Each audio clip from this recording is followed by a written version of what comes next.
Citizens of Gotham City, Batman here, urging each and every one of you within the sound of my voice, tune into the Voices of Krypton, my favorite podcast. Good day. I'm Ed Gross, and this is Voices from Krypton, the podcast where we speak superhero. And sometimes we speak to superheroes, as is the case in this episode. Our guest is Alan Ritchson, who fans know as Arthur Curry, a.k.a. Aquaman, on the Smallville television series, and Hank Hall, a.k.a. Hawk, on Titans, and who will next star in the title role of the streaming series Jack Reacher. At the moment, though, he's co-written, directed, and is co-starring in the film Dark Web, Cicada 3301. Inspired by one of the most famous online puzzles in internet history, Dark Web is an action thriller with plenty of humor. Starring Jack Kesey as a hacker who discovers a mysterious online treasure hunt. Alan is one of the NSA agents in pursuit of him and the prize that awaits the winner. During the course of our conversation, Alan talks about the making of the movie, a bit about Jack Reacher, and of course reflects on his time playing both Aquaman and Hawk. Tell me about this project. I mean, the fact that you're directing, co-writing, starring, how did this thing come about for you? Yeah, so, I wanted to make a movie about this phenomenon, Cicada 3301. This is based on a real secret society, and these games that they've played, recruitment games, it appears, since 2012. And, it just sort of took the internet by storm. It was, it's sort of a cult legend at this point.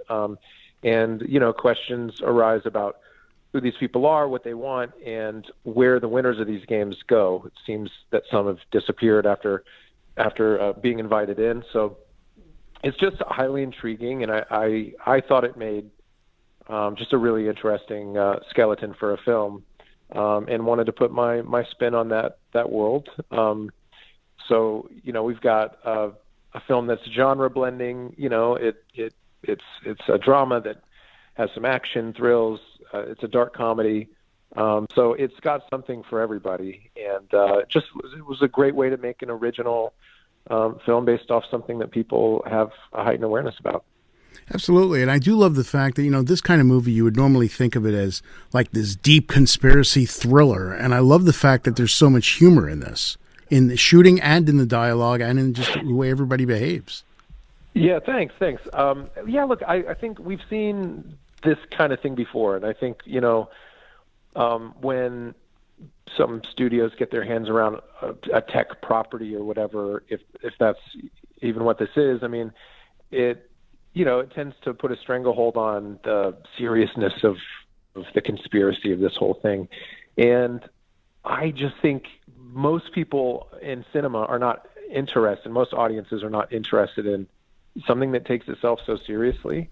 I take my work very seriously, but I don't take life too seriously. I don't think I can't survive this world with such seriousness. Oh, I hear that. Yeah. I have to find outlets, I have to find outlets to laugh about it, and so I think this is a vehicle for people to be truly entertained for an hour and a half, while also not forsaking ideas that are worth talking about. I think part of what Cicada 3301 was doing during these games was educating people on their worldview, and these are big ideas, the institution versus the individual, thematics about what kind of world order we're going to have. Should we be completely self-reliant or be reliant on a government? These are, they're big ideas, and I wanted to set out to prove that we can make new high concept original content that is also widely entertaining, broadly popular. I think audiences on the whole have something to enjoy. You mentioned the comedy. I would think of this as sort of a comedy first film, in a lot of ways, it's very grounded. The opportunity to write, co-write and direct. Is that a new thing for you, directing? Sort of calling the shots on a project like this? Yeah, this was. It's something that I've been building towards for several years. Even as an actor or somebody within the industry, if you're not educating the world as to who you are, what you are wanting from it, from the genesis of your start in a career, it's very hard to transition even within the industry. I mean, as an actor, you're going like, I want to direct, and everybody's going, oh, yeah, another actor who can direct. Right, exactly. So it's, I mean, so when I the idea really took a foothold in me when I produced my first film, which ended up at Lionsgate as well, and it was a real struggle. I loved the director that we worked with. I think he did a great job.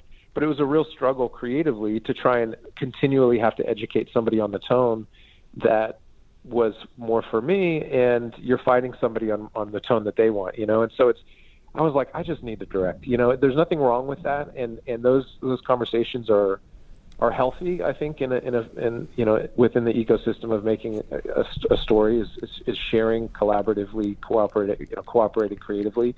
But I just didn't enjoy giving in so much to some creative ideas that I think were good, So the fix is to be a director. On the feature side is really where the creative power lies, where you go like, this is my creative vehicle. So I sort of segued into directing by writing and making my own short film, which did really well. And it was called Treehouse Time Machine, and it was a fun adventure. Kind of similar tone, sort of an adventure comedy drama, and some people saw it and liked it and wanted a film about the tech world, and I had this script already, 90% of the way there, and so they liked the directing, wanted to see what I did with a film, more tech related. So this is where we are. But now, stepping behind the camera and calling the shots, being the director, it's one thing to say, hey, I want to direct, I want to do this. This is the thing, I need to get my tone in there that I want and get the vision in there that I want. But once you're in that position, how challenging was it, or was it something relatively easy for you to do? That's a good question. It was definitely challenging, very, very challenging. It's not, it's like my wife and I, we'll work on, we'll have like a renovation project at our house. So let's finish the basement, kind of thing. And once the questions start coming in from professionals who go like, so, I'm the tile guy, and I want to know if you want a 3/8 inch tile, or you want the 5-inch tile. Do you want the white? Do you want it to go vertically or horizontally? Do you want the grout to be sand, or do you want the grout to be white? Once the questions start coming in, you're like, whoa. She's like, I can't do this. You deal with it. The questions can kind of overwhelm you. And when you're on a set, it's that times 200. I mean, you literally have 200 people on a set. All of them have questions throughout the day that matter to them. And so a lot of times they're going, like, should we open up the flag a little bit, brighten it up? And you're like, man, let's talk about this for a second, figure out the best solution, and keep going times 100, So there's a lot of questions, but I don't particularly find that challenging, dealing with what comes at you, and knowing what I want is the easiest part. I mean, I see these things play out in my head, and I want to get it. I know exactly what I need to do. The problem I face is communicating these challenging shots to people who are not inside my head. And I realized right away I need to do a better job of communicating what's in my head, because the stuff that I dream up is not normal. I mean, I there's a shot in the film where time slows and a fight's about to break out, and a guy flicks a cigarette at somebody's face. Yes. And I always saw it in my head, very similar to what plays out in the film, where the cigarette slows and the embers are glowing and sort of flittering about, and our character stays in real time, so he kind of walks around it, takes it in, and then all of a sudden he hears something from his past and looks behind him, and the world that was there is now gone, and he's in a memory. Trying to communicate that to somebody who's like a camera operator and going, okay, what? Yeah, right. Or a VFX guy who's like, wait, I don't understand. What does the cigarette do? Right. It's a lot harder than you think. It's a lot harder. It's a huge challenge. There's a gulf that exists between what's in my head and anybody else's. And even friends of mine, like my production designer, who is a genius, truly, like Mensa genius, brilliant and an incredible artist, and we have a shorthand. I mean, we've developed a relationship with each other. His name is Burns, and he's my right-hand guy on a set. I mean, I truly love him, need him around. Even with somebody like that, he's learned, okay, when he's telling me this, let me give him like 15 different versions of what I think he's saying, and then he'll be able to cobble together pull out of that it's the red from this and the lights from this, So I need to do a better job of communicating what's in my head. So after that film, I went and developed some tools and techniques that are really going to help me in the future, show people. I created like this hybrid storyboard shot list technique that really paints the picture of what's in my head. It takes a long time to build these scenes out that way, but I definitely think this is going to make work going forward easier. So I had to overcome those challenges, that communication barrier between what I'm dreaming up and what people are hearing me say, But other than that, I mean, I rather enjoy the challenges. Sure. It's funny because my next question was going to be, what was the learning curve for you? Not the learning curve, the experience. What did you take away from this? But it sounds like you just kind of explained that, unless this experience, there was something else it gave to you. Yeah. I sort of suffer from imposter syndrome, where a lot of times we're thrust into things and just sort of expected to be, to like be pros right out of the gate, or have a complete understanding of what we're doing right out of the gate. And, like I'll be the first to admit, a lot of times I'm, as an actor, when I started out, you're getting paid professionally to do this thing, and you're expected to know what you're doing. And a lot of times you're like, everybody keeps saying craft services. What the hell is craft services? Oh, that's where you get the muffins from. Okay. And so you just fake your way through the day and just act like you know what you're doing all day long. It's a little bit of that. And, as a writer, I started writing scripts, and then all of a sudden I was selling scripts, and, I'm like, I still feel like I'm not as good as many writers who have been doing this a long time, but people are liking my work. I guess I'm doing something right, but I feel like a bit of a fraud because I'm still figuring this out. It's tough. And so, I mean, there's a little of that, like, am I not ready for this as a director? And once I was on set and realized, like, no, my 12 or 13 years experience on sets, my 10,000 hours spent there that I always was observing and asking questions, prepared me well. And I made a short film that really worked. It looked great. People really responded to it. And it excited people to give me this opportunity. And, once I stepped in there, I realized, like, oh, I'm actually like a lot better than at this than I give myself credit for. Right. I really understand camera and lenses, how to use, how to lens a situation, or how to block a situation and sort of choreograph a scene in a way that, like, really, tells a story.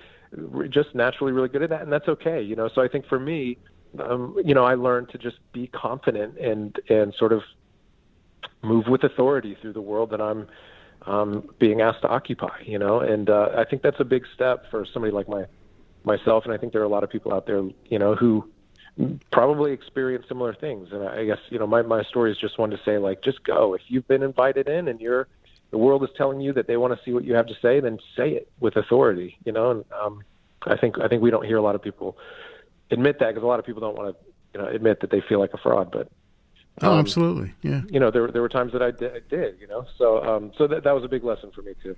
Is it going to be hard? Like I've read, are you still doing the Jack Reacher TV show? Yeah, we're shooting it in Toronto. I'm up here now. Okay. In prep. So when we get off the phone, I'm heading into the studio to do some more soft prep and looking at wardrobe and stuff like that. So we're building this out now, and it's looking really it's very exciting. So I think I love the books. I think the second book is probably the strongest book in the series. I mean, I can't wait to get to where we're going. I'm enjoying where we are, but Nick Santora, who's show running and head writer, he adapted this book in a way that I think this first book is going to be the first season, where I think the scripts are better than the book, and that's not taking anything away from the book, but I'm very, very excited about what we're doing. Yeah, that's great. But actually, what I was leading in with that question, and I'm glad you gave me that info that you did, is it going to be tough though to be actor now rather than director, or are you going to get a chance to direct as well? It's a little, it's frustrating that I can't be in more places at once, no doubt, because there's, I've got my next directorial project ready, but it's just difficult to slot it in, because what I realized with Cicada was I was on a season of Titans. I stayed in Toronto, and I made that movie in Toronto because I was able to soft prep while shooting Titans. So on my day off, from Titans, I would go scout locations or go to auditions and read people. It was the only way I could make it work because the turnaround, I didn't have it. So I had 3 weeks of prep. I was soft prepping the show. The show ended. I had 3 real weeks of prep, which is nothing for a feature. I mean, it's nothing. We were underprepared because I didn't have any more time than that. And I think some of my ideas suffered a little bit because I didn't have time to really flesh them out with the kind of, whatever prep that you need. Just a lot goes into it. But same thing, on the show. I mean, it's just once with Jack Reacher, there's no soft prep. I'm in every scene. So there's no time to do anything like that. I'd have to truly wait until I finish, then start prepping a film, and that takes months, and then roll into production. And, you just run out of time before I need to come back. So I love directing. I really love being behind the lens. It may have to take a back seat for a little bit while we figure out how to make it work. Right. No, absolutely. What we're doing. But that's a problem I'm grateful to have. Very good. I do have to ask this. You did obviously the characters are very different, and the shows are very different. But I just wondering, having played Arthur Curry / Aquaman on Smallville, and now playing Hank and the Hawk on Titans, what is the transition in the terms of making a superhero show back then to what you're able to do now? I would imagine there's been a big transition in all sorts of ways between the two. Right. Yeah, absolutely. Good question. Yeah, I mean, my career sort of now been bookended by these 2 projects you mentioned. Smallville was one of the very first things I ever did. So stepping on that set, I was so wide-eyed in what is happening. But I think, I think tonally things have changed. I mean, we went from this kind of glowy soap opera, on Smallville to, a rather adult, gritty, kind of R-rated, comic book based show, where everything's, very heightened and realistic and, in like a gory kind of sense. And, I think it's interesting to see these superheroes worlds portrayed in that way. So I like where things have gone, but, it's a heightened sense of realism. And I think that bodes well for superhero comic book based stories. But I mean I originally passed on doing Titans when they offered it to me for that very reason. I said I've done that before. I've already played a superhero, and I don't really want to do that again right now. I want to just try other things that I haven't done. And I also don't want to do a show that looks like Smallville, because I feel like trying to recapture that is not a good idea. It's right. Like that's from a different era. And Jeff Johns, who runs all this stuff for Titans at DC, he was like, this is not Smallville. Like, this is gritty, real. You're playing like a pill popping alcoholic vigilante, who's just a totally different animal, and we're really going to honor that. It's going to look really good. This is very cinematic. And I was like, all right, sounds pretty good. Right. But you still never know. I mean, people say whatever they have to do to get you to play these parts. Everybody has the best ideas and the best intentions, and a lot of times, it's difficult to execute that. So a lot of times everybody shows up with the best intentions, and you realize, like, oh my gosh, I'm a part of a real stinker here. Like, they don't know how to make this happen, and It's not working well. And you kind of, sometimes it when you're shooting, and sometimes you find out after it airs, you're like, oh, that's not what I had in my head. And I realized pretty quickly with like Akiva Goldsman and Greg Walker, brilliant writer, showrunner, and Jeff Johns, these guys from the top down really led this show in a cool way. And, I think that's why it's still on, and, HBO picked it up, and they've done a really good job. So I got lucky with Titans. I mean, it was one where they promised me it was going to be different and cool and gritty and real, and they delivered. It's a cool looking show, So I spent some time on season 3, and they were kind enough to shoot me out. So I sort of packed all my work in for season 3, and then, released me for my work on Jack Reacher. Oh, cool. Well, let me wrap it up with this, because I know I'm almost out of time here. I just want to ask, as an actor, you've worked as an actor, now a writer, a director, you recorded an album. I mean, Is there a set goal for you, or do you just want to try everything? I've always been an opportunist, and I've never really had a firm idea of a firm hold on what my place is in the world. You know, I just know that I have some gifts or talents, and wanted to explore those things. For a long time, I couldn't answer that question, and I can tell you now, having tried my hand at enough things, my life's a little bit like The Alchemist, where it's like sometimes I feel stuck in a chapter of life for months or years where I'm like, this is not what I'm going to be doing the rest of my life, but I'm going to do it to the best of my ability and see what I learn from it.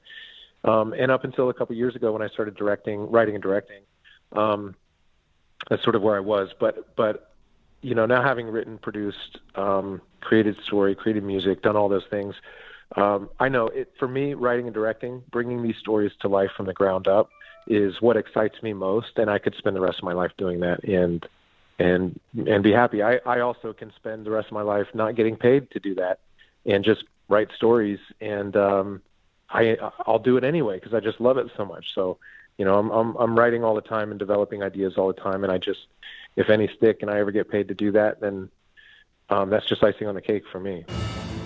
Dark Web Cicada 3301 is available for digital download and on Blu-ray and DVD. For additional episodes of this podcast, please head over to voicesfromkrypton.net, where you can also check out our classic TV podcast, TV Retrovision. And hey, if you'd like a bit of VFK merch, head over to tpublic.com and do a search for Voices from Krypton. And if we haven't pushed our luck with all these requests, please subscribe to this podcast, tell your friends about us, and give us a 5-star review. Thanks very much for listening, and we'll see you next time.